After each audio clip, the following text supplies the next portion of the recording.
Hi friends, welcome to లేకాస్ channel. ఈరోజు recipe atta tomato dosa. దీనికి కావాల్సిన ఇంగ్రీడియంట్స్ ఏంటో ఇప్పుడు చూద్దాము.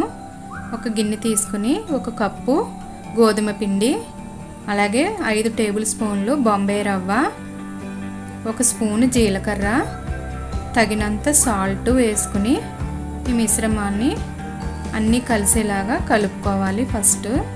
తర్వాత కొద్దిగా వాటర్ వేసుకుంటూ కలుపుకోవాలి. ఒకేసారి వాటర్ వేసేయకూడదు, పిండి ముద్దలు కట్టేస్తుంది.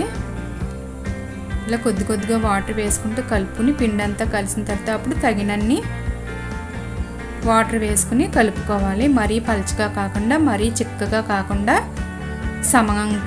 సమంగా ఉండాలన్నమాట. ఇప్పుడు ఉల్లిపాయ ముక్కలు, పచ్చిమిర్చి ముక్కలు, టమాటో ముక్కలు, అలాగే సన్నగా కట్ చేసిన కరివేపాకు రెడీలో పెట్టుకోవాలి. ఇప్పుడు ప్యానం పెట్టుకుని కొద్దిగా ఆయిల్ వేసుకుని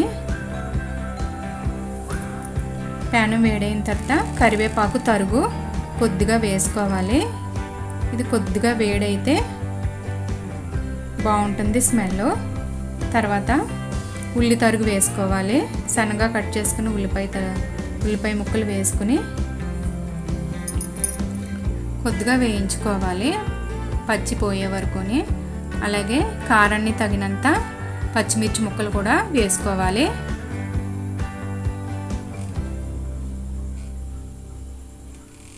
ఇప్పుడు సన్నగా కట్ చేసుకున్న టమాటో ముక్కలు ఉన్నాయి కదా, ఇవి వేసుకోవాలి. టమాటో ముక్కలు మన ఇష్టం, ఎన్నైనా వేసుకోవచ్చు.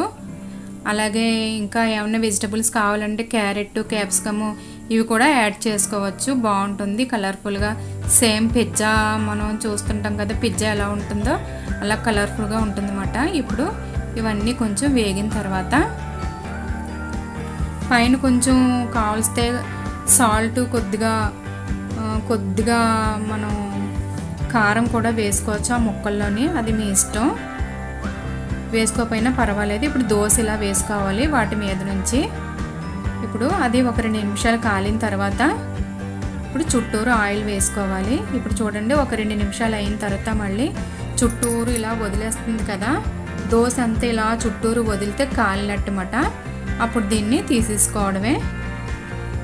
ఈ దోశ అయిపోయింది. చూడండి, ఇంకో రకంగా కూడా దీన్ని మనం వేసుకోవచ్చు. ఇది పైనుంచి వేసుకోవచ్చు ఉల్లిపాయ ముక్కలు అవిని. ఇప్పుడు దోశ వేసుకున్న తర్వాత పైనుండి ఉల్లిపాయ ముక్కలు ఇందాక వేసుకున్నట్టే అన్నీ వేసుకుని కొంచెం ఒత్తుకోవాలన్నమాట. ఇవన్నీ పైనుంచి వేసుకుని ఒత్తుకోవచ్చు. దీన్ని 1 సైడ్ కాల్చుకున్న తీసుకోవచ్చు, లేకపోతే 2 సైడ్స్ కాలాలి, ఇంకా మాకు సాఫ్ట్గా రావాలి ఉల్లిపాయ ముక్కలు అది అనుకుంటే దీన్ని తిరగేసుకోవచ్చు కూడా. ఉల్లిపాయ ముక్కలు అవి ఏమి కింద పడకుండా ప్యానం మీద బాగానే వస్తుంది.